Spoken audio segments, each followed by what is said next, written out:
7절 말씀입니다. 구약성경 에스겔 29장 1절부터 7절 말씀입니다. 한 절씩 교독하시겠습니다.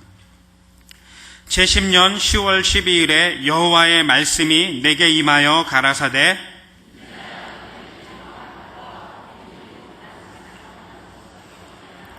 너는 말하여 이르기를 주 여호와의 말씀에 애굽 왕 바로야 내가 너를 대적하노라. 너는 자기의 강들 중에 누운 큰 악어라. 스스로 이르기를 내 이 강은 내 것이라. 내가 나를 위하여 만들었다 하는도다.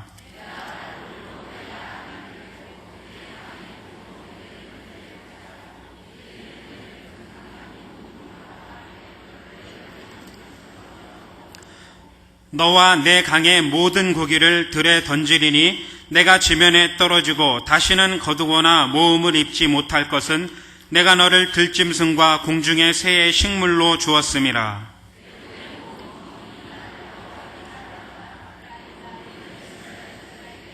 함께 읽겠습니다.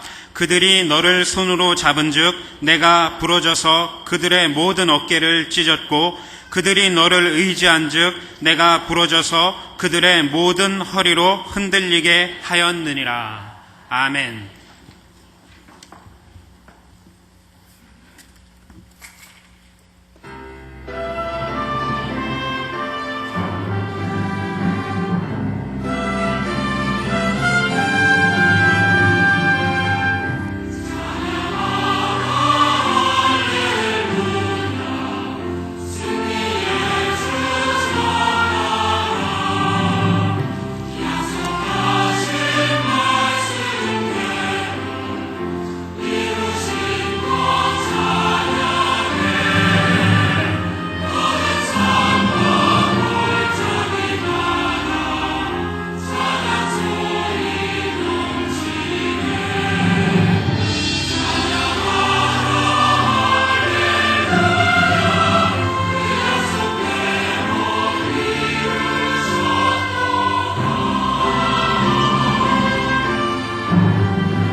시온 찬양대가 너무 잘했죠? 큰 박수 다시 한번 해주세요. 감사합니다.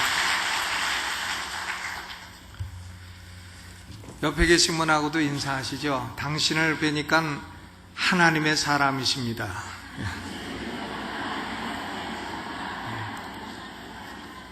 하나님의 사람 같습니다. 그러면 안 돼요. 왜? 하나님의 사람 아닌데 비슷하다는 뜻이니까 하나님의 사람이십니다. 그래야죠. 오늘 우리 예배에요. 우리 지난주에 참 안타깝게 소천하신 김주연 권사님, 지난주까지 시원 찬양대에서 찬양을 하셨는데 이렇게 하나님의 부르심을 받으셨습니다. 그래서 가족들, 아드님 네 분과 그리고 또 가족들 다 참석하셨습니다. 잠깐 일어나시고 우리가 박수로 함께 위로의 뜻을 표하겠습니다. 네. 권사님의 동생 가족이십니다. 네. 자리에 앉으시기 바랍니다. 오늘은 에스겔서 29장부터 32장까지 4개의 챕터를 다 말씀드리겠습니다. 갈 길이 멉니다. 근데 왜 본문을 7기절만 읽었냐? 그 다 읽으면 그냥 축도해야 될 시간 되기 때문에 7기절만 읽고 내용은 4개의 챕터를 다 말씀을 드리겠습니다. 왜 그렇게 많이 하느냐? 그것은 내용이 다 일관성 있는 한 가지 메시지이기 때문에 그렇습니다. 애굽에 대해서 매주 애굽만 말씀을 나눌 수가 없고 하니까 오늘 하루 애굽에 대한 예언의 내용이 무엇이냐, 이것을 말씀하고자 합니다. 하나님이 7개 국가에 대해서 에스겔을 통해서 예언을 하시는데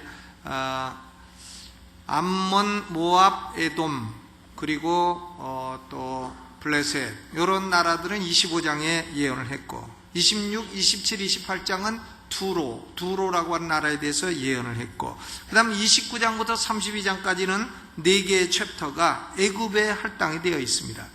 왜 에스겔 선지자가 애굽에 대해서 이렇게 많은 분량의 예언을 하고 있느냐? 이유가 여러 가지 있겠습니다만은 3가지 이유를 생각해 볼 수 있습니다. 첫째로는 애굽은 고대 국가 가운데서도 가장 최장수하는 최강의 국가였기 때문에 그렇습니다. 최강의 국가가 하나님의 심판을 받아 망하여 세계에서도 미약한 국가가 되어버렸기 때문에 하나님이 애굽에 대해서 특별히 많은 분량을 할당하신 것입니다. 애굽이라는 나라는 강을 끼고 있어요. 나일강입니다. 이 나일강이 참 비옥한 강이고 나일강이 델타라고 하는 삼각주를 만들어서 그 땅이 아주 비옥합니다. 그러니까 옛날부터 사람이 그곳에 정착을 했고 고대 애굽 문명을 이루었습니다. 비옥한 땅이니까 침공도 많아서 애굽은 그 침공을 막기 위해서 강한 군사력을 유지하던 그런 나라였습니다. 애굽이라고 하면 주전 3000년부터 참 큰 문명을 이루었는데 주전 2700년부터 2200년까지 약 500년 동안 애굽에 위대한 건축이 있었습니다. 그 건축이 바로 피라미드인 것입니다. 피라미드. 오늘날도 불가사의로 여기는, 오늘날 건축도 그 기술을 가지고도 어려운 이런 피라미드를 건설했습니다. 그런데 아무도 애굽이라는 나라가 망하리라고 상상할 수 없는 상황에서 에스겔 선지자는 애굽은 망하여 미약한 나라가 되리라고 예언을 하고 있는 것입니다. 두 번째로 애굽이 왜 중요하냐? 이스라엘 민족하고 애굽하고는 가까이 지내기 때문에 그렇습니다. 창세기 12장에 보면 아브라함이 가나안 땅에 왔을 때 기근이 들으니까 어디 가서 쌀을 얻었냐면 애굽에 가서 쌀을 얻었어요. 그러니까 이스라엘 백성들은 항상 배고프면 어디 갔냐? 애굽에 갔습니다. 그러니까 애굽에는 곡창지대가 있어서 항상 쌀이 있었기 때문에 그렇습니다. 요셉이 총리가 된 것도 애굽이었습니다. 요셉의 연고로 야곱의 아들들이 애굽 땅에 와서 고센이라고 하는 곳에 정착을 해가지고 400년 이상 살고 200만 인구를 가진 큰 나라를 이룬 현장도 바로 애굽이었어요. 애굽이 바로 이스라엘 백성들이 출애굽을 경험했던 현장이었고 하나님의 명령에 대항하는 바로 왕을 향해서 하나님이 10가지 재앙을 내렸던 것도 바로 애굽이었습니다. 솔로몬 왕은 애굽하고 친화 정책을 써가지고 애굽 바로 왕의 딸을 취하여다가 자기 아내로 삼았어요. 그러니까 애굽 왕이 어떤 식으로 자기 딸에게 선물을 줬냐 하면은 게셀이라고 하는 이스라엘 근처 나라를 침공을 해가지고 그것을 뺏어가지고는 자기 딸에게 결혼 선물로 주었습니다. 그래서 솔로몬이 가만히 앉아가지고 애굽 왕 바로의 딸을 그 아내로 맞아가지고는 경계를 넓히는 이런 역사도 있었어요. 근데 솔로몬이 죽고 나서 그 아들 르호보암 시대에는 애굽 왕이 마음이 변해가지고 애굽 왕 시삭이라는 자가 침공을 해가지고 여호와의 전에 있는 보물 다 뺏어가고 왕국에 있는 보물 다 뺏어가고 이렇게 약탈을 해갔습니다. 그러니까 애굽은 이스라엘을 때로는 도와주기도 하고 때로는 뺏어가기도 하고 이런 마치 어떻게 보면 한국과 일본 같은 이런 관계를 유지하던 나라였던 것입니다. 그런데 지금 에스겔 선지자가요, 애굽은 멸망하여 미약한 나라가 되리라 예언을 하고 있는 것입니다. 이 에스겔 선지자가 예언하던 당시에 애굽은 바벨론 왕 느부갓네살하고 전쟁을 했어요. 주전 605년에 갈그미스는 어디냐면 이스라엘 북쪽으로 티그리스 강과 유프라테스 강 사이에 있는 그런 지역입니다. 그 갈그미스에서 전투를 해가지고 애굽 왕 바론 느고가 바벨론 왕 느부갓네살에게 결정적으로 패배를 했습니다. 그 이후로 애굽은 기울기 시작하더니 결국은 에스겔 예언대로 미약한 나라가 되어버렸어요. 지금은 애굽 별거 아니죠. 20개 국가에 못 들어가요. 대한민국은 들어가도 애굽은 못 들어가요. 이집트는 우리하고 축구에도 우리한테 집니다. 우리한테 이기는 거 별로 없는 나라가 되어버려요. 아주 미약한 나라가 되어버렸습니다. 하나님 말씀대로 그렇게 된 것입니다. 그런데 이 애굽에 대해서 왜 에스겔이 이처럼 중요하게 여기고 말씀했느냐? 그 가장 큰 이유는 영적인 이유인 것입니다. 애굽은 세상을 상징해요. 세상이라고 하는 것은 하나님을 대적하는 세력을 의미합니다. 예수 그리스도의 복음을 대적하는 세력으로서의 세상을 의미합니다. 애굽은 악인을 상징하는 말인 것입니다.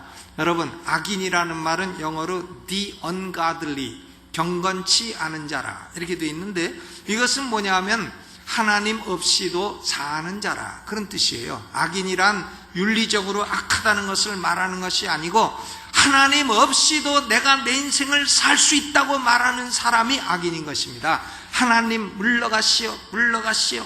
하나님 내 인생에 간섭 마시오. 내가 내 힘으로 살 수 있는데 하나님이 왜 간섭하려고 그러십니까? 왜 나의 경배를 받으려 하십니까? 왜 나보고 믿으라 말라 하십니까? 이런 사람이 악인인 것입니다. 애굽은 뭐냐? 바로 악인을 상징하고 세상을 상징하는 그런 나라이기 때문에 애굽에 대해서 이처럼 많은 분량을 할애를 하고 있다, 그런 말씀인 것입니다. 지금요, 이 에스겔 선지자가 애굽에 대해서 받은 예언이 몇 개냐면 7개예요. 7개. 오늘은 7가지를 다 살펴보자 하는데, 아이고 7가지 다 까먹을 텐데, 아니 까먹지 않습니다. 내용이 일관성이 있는 것이에요. 그렇기 때문에 잊어버릴 수 없어요. 7가지인데 에스겔 선지자가 하나님으로부터 직접 받았기 때문에 이것을 영어로는 오러클이라 합니다. O-R-A-C-L이 오러클. 우리말로는 신탁입니다. 하나님이 에스겔에게 부탁하신 말씀이라. 그래서 신탁이라고 하는 것이죠. 7가지를 받았어요. 이 7가지 메시지를 한마디로 딱 정리하면 뭐냐? 악인은 망한다, 그거예요. 악인은 망한다. 악인과 동맹하는 자도 망한다. 현세에서도 망하고 내세에서 죽으면 지옥 간다. 악인은 어떻게 된다? 망한다. 아멘. 에스겔 선지자는요, 하나님으로부터 메시지를 받으면 꼭 날짜를 기록해 놨습니다. 이게 에스겔서 전체에 나타나는 공통적인 현상이에요. 왜 날짜를 기록을 해놨느냐? 그 이유는 에스겔이 받은 말씀이 사람이 지어낸 허구, 픽션이 아니고 역사적인 사실성, 진실성을 가진 하나님의 참된 메시지라는 것을 증거하기 위해서 날짜를 딱 기록했습니다. 제10년 10월 15일 이런 식으로 꼭 기록을 해놨어요.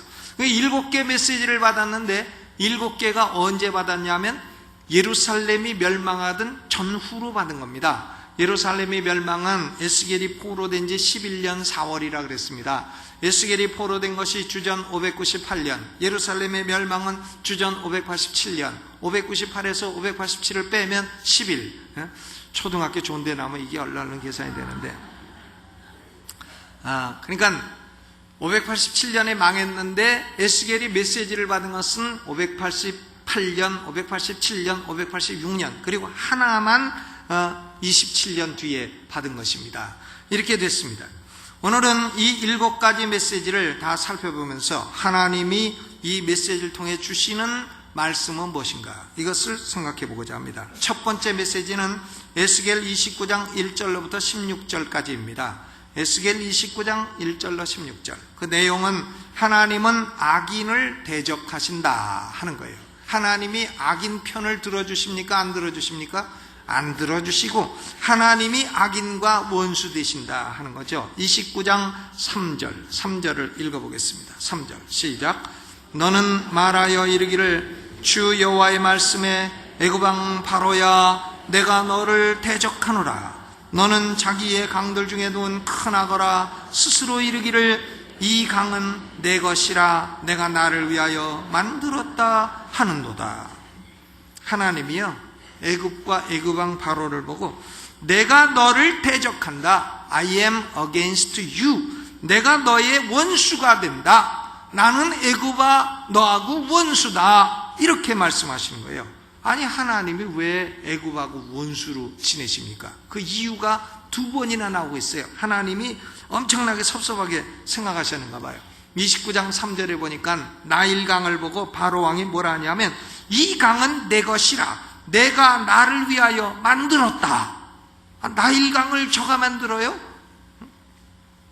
여러분, 강을 만들 수 있는 분은 누굽니까? 하나님밖에 없어요. 그런데 나일강을 저가 만들었다 그러네. 예? 저는 산에 가볼 때도 청계산만 가도 참 이거 만들려면, 사람이 만들려면 돈 얼마나 들을까 이거를 생각해 봐요. 거기다 흙 갖다 쌓는 것만 해도 얼마나 들고, 나무 심는데 얼마나 들고, 거기다 바위 또 적당한데 갖다가 놓으려면 돈이 얼마나 들까. 그런데 참 한 푼도 안 들고 이렇게 나를 위해서 등산하라고 만들어 주셨으니 얼마나 감사하냐, 이런 생각이 드는데 여러분은 아주 감사치 않는 표정으로 앉아 계시네. 예? 여러분, 강을 지을 수 있는 분은 하나님 한 분이고 산을 만들 수 있는 분도 하나님 한 분이에요.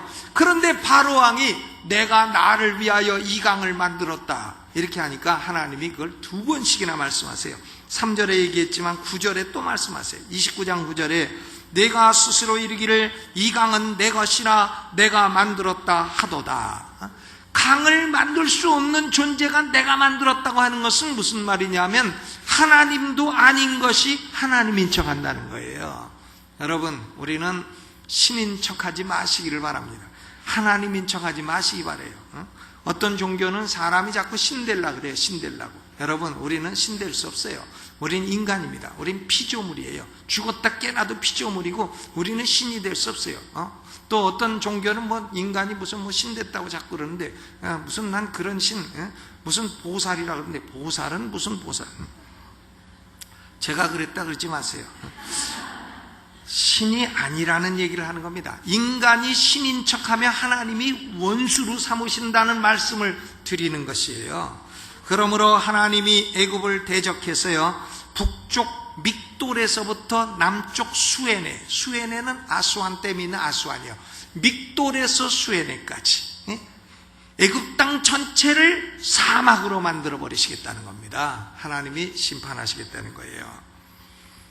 신약 성경에 보면 헤롯 왕이라고 하는 사람이 연설을 합니다. 연설을 하는데 남진이처럼 반짝반짝한 옷을 입고 햇빛에 비치는 거예요. 반짝반짝 비치니까 사람들이 저분은 인간이 아니요 신이라, 하나님이다 하니까 이 헤롯 왕이 자기가 진짜 하나님인 것처럼 아무 말도 안 해. 하나님 아니라 그래야 되는데, 나 하나님 아니다 그래야 되는데 하나님인 것처럼 계속 폼 잡다가 하나님이 고약하게 여기서 딱 치니까 충이 먹어 죽으니라. 무슨 충인지는 몰라요. 회충 먹었는지 무좀 먹었는지 모르겠습니다만 충이 먹어 죽으니라.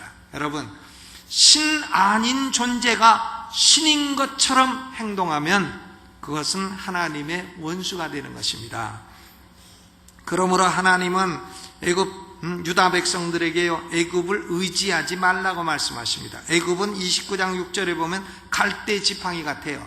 지팡이를 만들려면 단단한 박달나무 같은 거로 만들어야지, 갈대로 만들면 짚고 가다가 뚝 뚝 부러져 가지고는 그게 그만 가슴을 탁 찔른단 말이에요. 그래 가지고는 허파가 터지고 심장이 터지고 해서 중상을 입히게 되는 겁니다.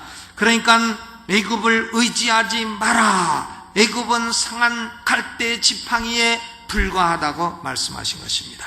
이사야 31장 3절에도 애굽은 사람이요 신이 아니며 그 말들은 육체요 영이 아니라 여호와께서 그 손을 드시면 돕는 자도 넘어지며 도움을 받는 자도 엎드려져서 다 함께 멸망하리라 그랬습니다. 하나님은 세상을 대적하시고 또 악인을 대적하신다. 이게 첫 번째 메시지입니다. 둘째 메시지는 에스겔 29장 17절로부터 21절입니다. 하나님은 악인이 쌓은 재물을 하나님이 기뻐하는 자에게 주신다 하는 거예요. 악인은 재물을 열심히 쌓아. 그러면 그걸 갖다가 하나님이 기뻐하는 사람에게 옮겨주신다는 거예요. 아멘. 이 둘째 메시지가 재미있는 내용입니다. 바벨론 왕 느부갓네살이 주전 587년에 예루살렘을 멸망시키고 하나님이 느부갓네살에게 야 너는 가서 두로도 쳐라 그랬어요. 두로는 예루살렘에서 서북쪽으로 160km 떨어진 해양 국가입니다. 그런데 2주 전에 말씀드렸듯이 두로는 육지에 있는 도시도 있고 또 해변에 있는 바다에 있는 도시도 있고 해서 더블 시리 이중 도시였어요. 그런데 이 두로가 얼마나 참 방어력이 좋은지 느부갓네살 왕이 13년을 포위하고 공격을 했는데도 멸망되지 않고 13년 만에 멸망했어요. 근데 바벨론 왕 느부갓네살은 두로를 멸망시키느라고 얼마나 고생을 했는지 머리털이 무지러지고 어깨가 벗겨졌다 그랬어요. 머리털이 무지러졌어. 빠진 것도 아니고 무지러졌어. 거기 보세요. 29장. 이런 중요한 말씀 하는데 졸지 마요. 29장 18절 읽어보죠. 18절 시작. 인자야 바벨론 왕 느부갓네살이 그 군대로 두로를 치게 할 때에 크게 수고하여 각 머리털이 무지러졌고 각 어깨가 벗어졌으나 그와 그 군대가 그 수고한 보수를 두로에서 얻지 못하였느니라.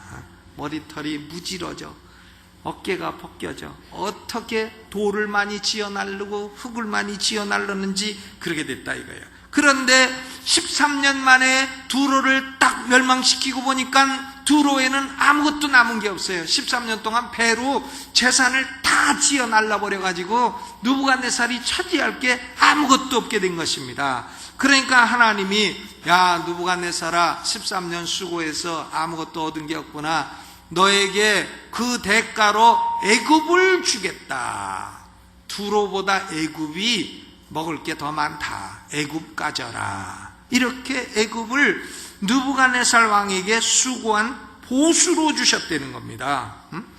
그러니까 19절에 그러므로 나 주 여호와가 말하노라 내가 애굽 땅을 바벨론 왕 느부갓네살에게 붙이리니 그가 그 무리를 옮겨가며 물건을 노략하며 빼앗아 갈 것이라. 이것이 그 군대의 보수가 되리라.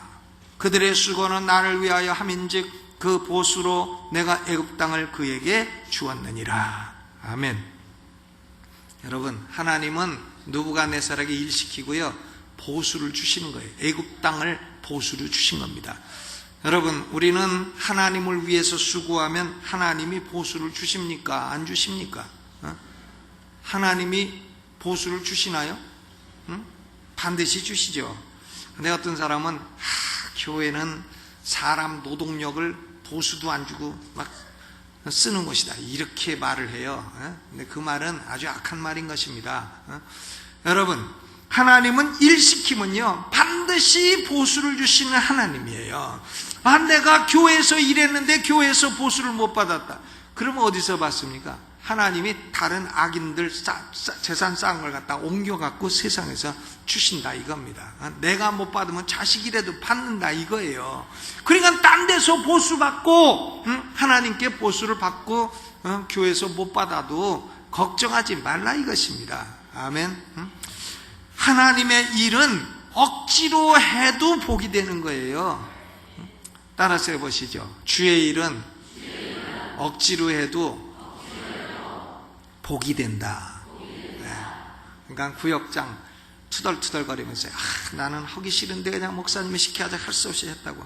그래서 내가 그 말을 듣고 그 다음에 그 사람 빼버리면 또 뭐라 그래? 내가 열심히 했는데 나를 빼버리느냐고. 그래서 그 말을 액면 그대로 믿을 수도 없어요. 여러분, 하나님 위해서 수고하는 것은요, 하나님이 반드시 어디서 갚아주시는 것입니다. 아멘. 그러니까 믿음을 가지고 하나님을 위해 수고하시는 성도 되시기를 주의 이름으로 축원합니다. 전도서 2장 26절에 보면 죄인에게는 노고를 주시고 저러 모아 쌓게 하사 하나님을 기뻐하는 자에게 주게 하시나니 그랬어요. 죄인들 막 고생시켜가지고 부자 되게 만들어. 그리고 죄인이 딱 죽어. 그러면 그 재물 어디 가냐? 하나님이 기뻐하신 자에게 딱 옮겨주신다 이것입니다. 그러니까 우리가 어떻게 사는 게 중요한 거냐? 하나님 기뻐하시는 인생을 사는 것이 중요한 줄로 믿으시기를 바랍니다. 셋째 메시지는 에스겔 30장 1절로 19절이에요. 갈 길이 멀어요. 악인과 동맹하는 자는 모두 함께 망한다 그거예요. 악인만 망하는 것이 아니라 악인과 동맹하는 자도 망한다 그것입니다. 애굽을 심판할 때에 애굽과 동맹한 나라들이 같이 도매금으로 망한다는 거예요. 30장 5절을 읽어보죠. 30장 4절로 5절을 읽어봅니다. 시작. 애굽이 칼에 임할 것이라. 애굽에서 살육당한 자들이 엎드려질 때에 구스에 심한 근심이 있을 것이며 애굽의 무리가 옹기우며 그 기지가 헐릴 것이며 구스와 붓과 룻과 모든 섞인 백성과 굽과 및 동맹한 땅의 백성들이 그들과 함께 칼에 엎드려지리라. 아멘. 구스는 오늘날 이티오피아고요.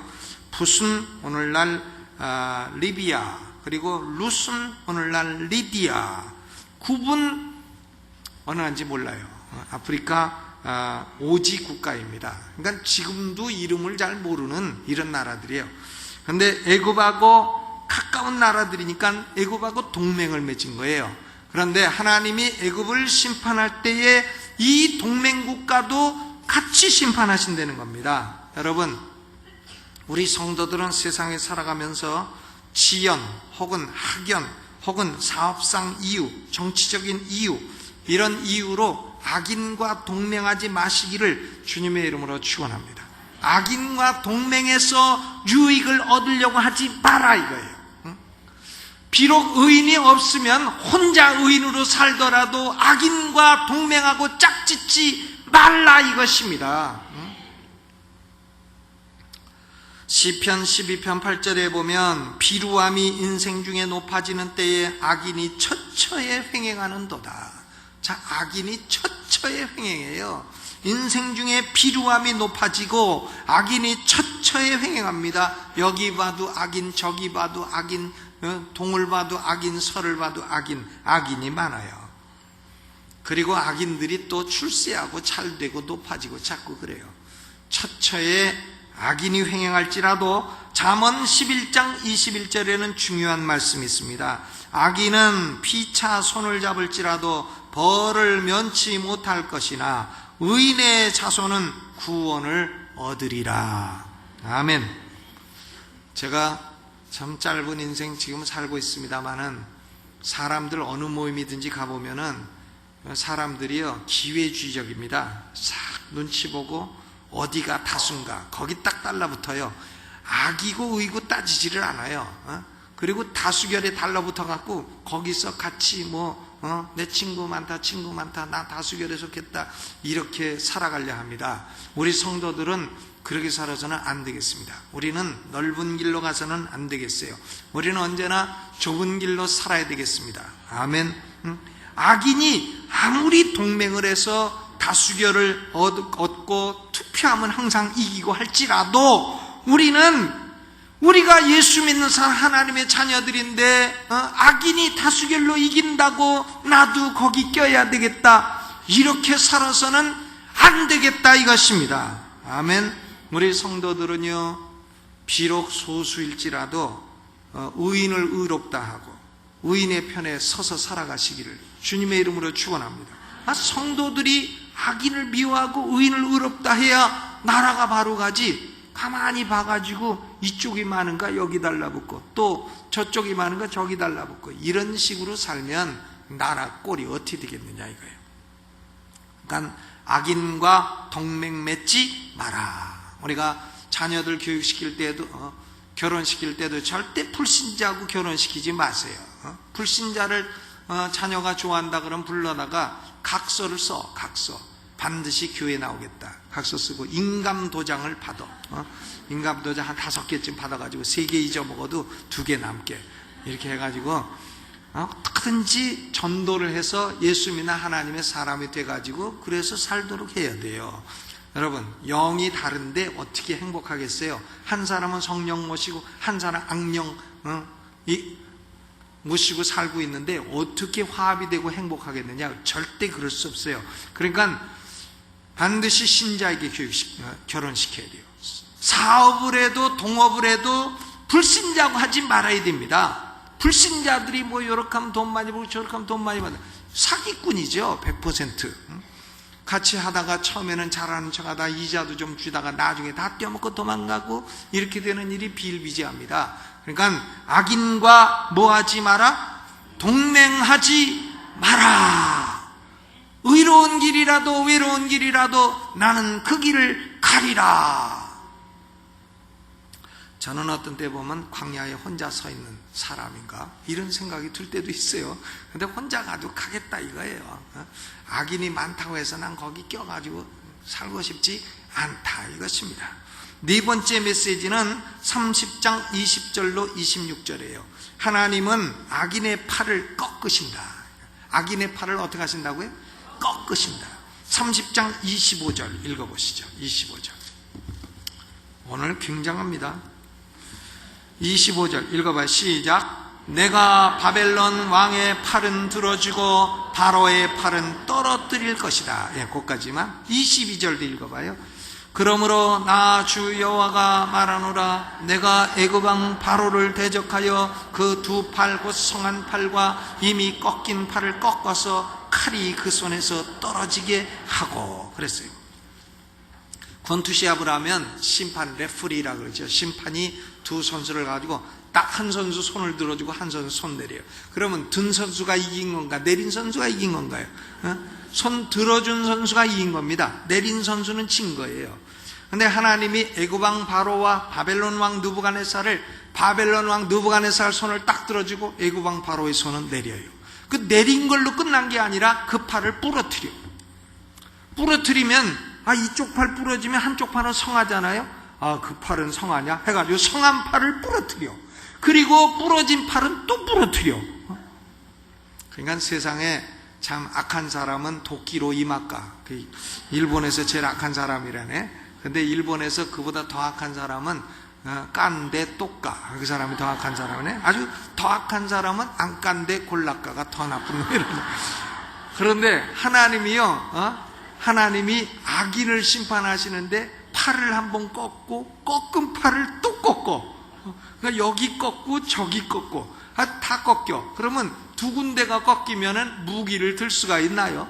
못 듭니다. 그러니까 하나님이 애굽을 그처럼 심판하시고 팔을 꺾어버리신다는 것입니다. 시편 1편 6절에 보면 대저 의인의 길은 여호와께서 인정하시나 악인의 길은 망하리로다 그랬어요. 의인의 길은 인정하시나 악인의 길은 망하리로다. 의인의 팔은 들어주시나 악인의 팔은 꺾어버리시리로다. 아멘. 여러분, 우리는 하나님이 팔 들어주시는 인생이 되어야 할 것입니다. 아멘. 따라서 해보시죠. 나는 하나님이 팔 들어주신다. 내 팔 탁 들어주신다 이거예요. 우리는 비록 지금 조금 좀 배고플 때도 있고 조금 고통이 올 때도 있지만은 하나님이 우리 팔을 들어주신다 이것입니다. 예수 안 믿고 하나님을 대적하는 사람들의 팔을 꺾어버리신다 이거예요. 제가 하는 말이 아닙니다. 에스겔이 한 말이에요. 왜 그런 소리 하십니까? 따지려면 에스겔한테 따져요. 여러분, 그러므로 우리 성도들은 하나님이 내 팔을 결국은 들어주신다는 최후 승리를 믿고 살아야 될 것입니다. 다섯 번째 메시지 31장 1절로 16절. 악인의 번영을 부러워하지 마라. 악인의 번영을 어떻게 하라? 부러워하지 마라 그랬어요. 에스겔 31장은 하나님이 애굽을 아수르하고 비유해가지고 높은 레바논의 백향목에 비유하고 있습니다. 높은 나무고 아름다운 나무고 굵은 가지가 번성한 나무고 공중의 각종 새가 다 깃들이는 큰 나무예요. 애굽이 레바논의 백향목 같아. 우리나라 치면 정일품 나무 같아. 속리산의 정일품, 아주 멋있는 나무예요. 그러니까 에덴 동산, 하나님의 동산에 있는 나무들도 아이고 저 나무 부럽도다, 저 애굽이란 나무는 어찌 저렇게 크고 아름다운가, 부럽도다 부럽도다 한다는 겁니다. 그런데 하나님이 도끼를 딱 드시더니 이 애굽이란 나무를 찍어가지고는 구덩이에 던져서 그걸 다 불살라 버리신다는 거예요. 그러니까 하나님의 동산에 있는 나무들이 애굽이라는 백향목을 부러워하지 말라는 것입니다. 여러분, 우리 성도들도요, 때로는 악인이 잘 사는 거 보면 부러운 마음이 들죠. 아이고 저 사람은 저렇게 밀수하고 나쁜 짓 해갖고 어찌 저리 잘 사는가. 저 사람 아들들은 어찌 저렇게 다 공부를 잘해가지고 다 좋은 대학 나와갖고, 나는 강남중앙침례교 성가대하고 집사하고 권사해도 우리 자식 삼수해가지고 대학 또 떨어졌는데, 근데 아이고 저 사람은 예수도 안 믿고 하는데 어떻게 자식들 다 잘 되고 저렇게 다 사업도 잘 되고 부자로 잘 사는가, 이렇게 참 부러워할 때도 있는 겁니다. 그런데 하나님이요 말씀하시는 겁니다. 사랑하는 내 자녀들아, 악인의 형통을 부러워하지 마라. 아멘.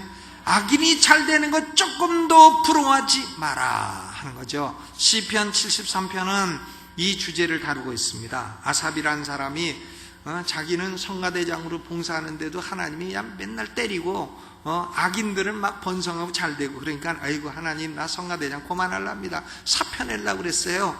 그때에 하나님이 아삽아 너는 악인을 부러워하지 말라. 악인은 졸지에 황폐하고 놀람으로 전멸하게 될 것이니라. 악인의 인생길은 미끄러운 인생길을 갈 것이고 쭉 미끄러지면 황폐하고 멸망할 날이 올 것이니라. 그러나 너는 지금 나한테 좀 얻어 터지지만, 아침에도 얻어 터지고 점심에도 터지고 저녁에도 터지지만 후에는 영광으로 내가 너를 영접할 것이다. 여러분, 우리 성도들은 5글자예요. 후에는 영광. 하나님이 우리가 천국 가면 어서 오니라 내 새끼, 아이고 내 새끼 까꿍, 받아주신다 이거예요. 받아주시고, 그래 세상에 살 때 고생 많이 했다, 고생 많이 했지, 교회에서 봉사를 하고 또 고생 많이 했다, 사람들에게 오해도 받고 욕도 먹으면서 봉사 많이 했다, 그리고 없는 돈에 11조 내려라고 또 고생도 많이 했다, 그리고 참 세상에 살며 갖가지 슬픔 겪느라고 고생 많이 했다, 내 새끼 어서 와라 까꿍, 받아주신다 이겁니다. 하나님이 후에는 영광으로 우리를 영접해 주십니다. 따라서 해보시죠. 나는 하나님의 영접을 받을 거다.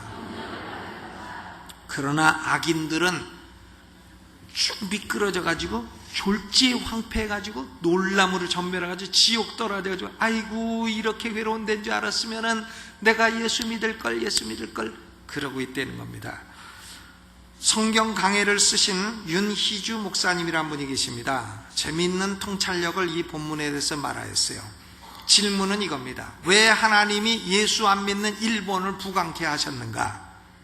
일본이 예수도 안 믿는, 예수 믿는 사람 적고 안 믿는데 왜 일본은 부자로 사느냐?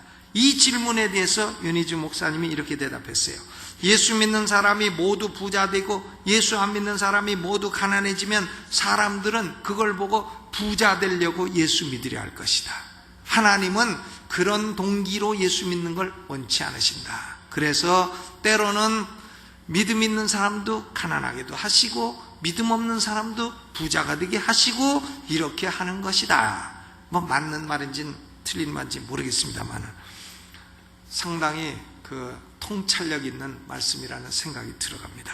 여러분, 믿음으로 살고 때로 믿음으로 살아도 어렵고 배고프고 고단할지라도 악인의 번영을 부러워하지 마시기를 주의 이름으로 축원합니다. 우리가 잘 되지 악인이 잘 되지 않는다 이거예요. 믿어요, 믿어. 아멘. 여섯 번째 메시지는 32장 1절로 16절입니다. 악인은 결국 조롱의 대상이 된다. 뭐의 대상이 된다고요? 조롱의 대상이 돼요. 여섯 번째 메시지는 32장 1절로 16절은 애굽왕 바로의 멸망을 슬퍼하는 애가입니다. 애가인데 멸망을 진심으로 슬퍼해서 부르는 노래가 아니고 멸망을 조롱하는 노래라 할 수 있어요. 32장 2절을 읽어봐요. 32장 2절 시작. 인자야 너는 애굽왕 바로에 대하여 애가를 불러 그에게 이르라. 너는 열국 가운데서 젊은 사자에 비하였더니 실상은 바닷 가운데 큰 악어라. 강에서 뛰어 일어나 발로 물을 요동하여 그 강을 더럽혔도다. 나 주 여호와의 말이여 내가 많은 백성의 무리를 거느리고 내 그물을 네 위에 치고 그 그물로 너를 끌어오리라. 그랬어요. 그러니까 바로 왕이 죽으니까 야 너 젊은 사자 백수의 왕인 줄 알았더니 젊은 사자가 아니고 너는 바닷물 강물이나 더럽게 하는 악어였구나. 악어. 꼬리 쳐갖고 강물 더럽게 하고 세상을 더럽게 하고 우상을 전파하고 그런 네가 악어였구나. 강의 괴물이었구나. 내가 너를 그물로 잡아 올려가지고 그래서 육지에 두어가지고는 새가 와서 네 고기 먹고 사람이 네 가죽 뺏겨가지고 악어 백 만들고 그리고 짐승들이 와서 너 고기 다 먹게 하겠다. 여러분 이 악어는요 제가 루이지아나에 5년 살아가지고 알아요. 루이지아나에 늪지대가 많아가지고 악어가 많이 삽니다. 그러니까 007 제임스 본드에 나오는 그 악어 타고 다니는 이런 영화들은 다 루이지아나에서 찍은 거예요. 뉴올리언스에서 찍은 겁니다. 근데 악어가 많은데요 이 악어는 이빨이 강해가지고 악어를 잡을 때는 큰 창으로 잡는 거예요. 팍 찔러서 그 잡는 겁니다. 기운 다 빠지고 그러면 끌어올리는 거지 그물 쳐갖고 악어 잡는 게 아니에요. 그물로 악어를 잡아요. 그런데 이 애굽이라는 악어는 그물에 걸려 올라왔다 이겁니다. 악어가요 그물에 걸려 올라왔어. 그러니까 잡혀도 참 애들 말로 쪽팔리게 잡힌 거다 이런 얘기죠. 아니 악어가 그물에 걸려 참 악어 망신 다 주는 거지.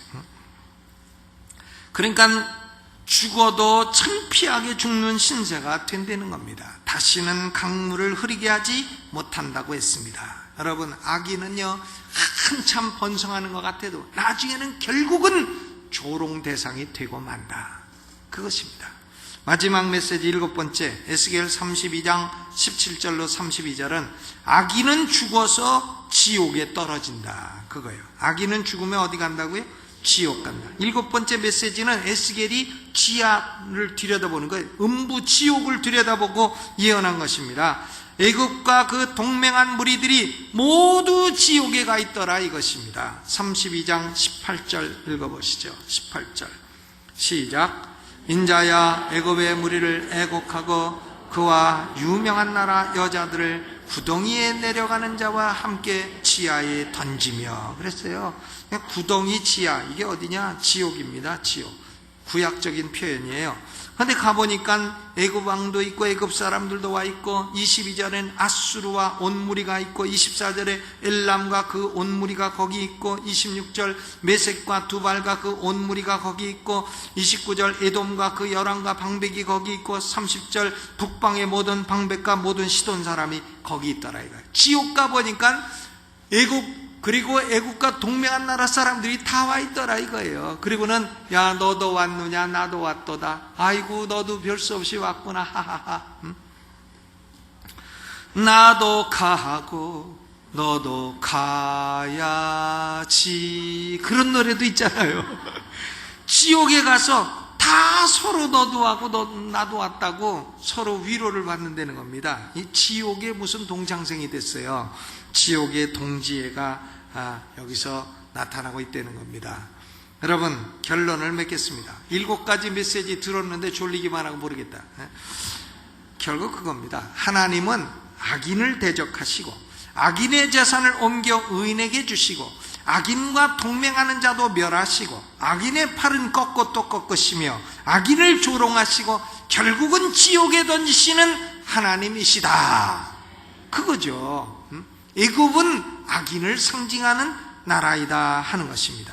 그러므로 우리 성도들은 이 세상에 살 때에 악인과 동맹하지도 말고 또 세상에 살아도 세상에 속하지 말고 세상을 의지하거나 악인을 의지하지도 말고 세상을 부러워하지도 말고 악인을 부러워하지도 말라는 것입니다.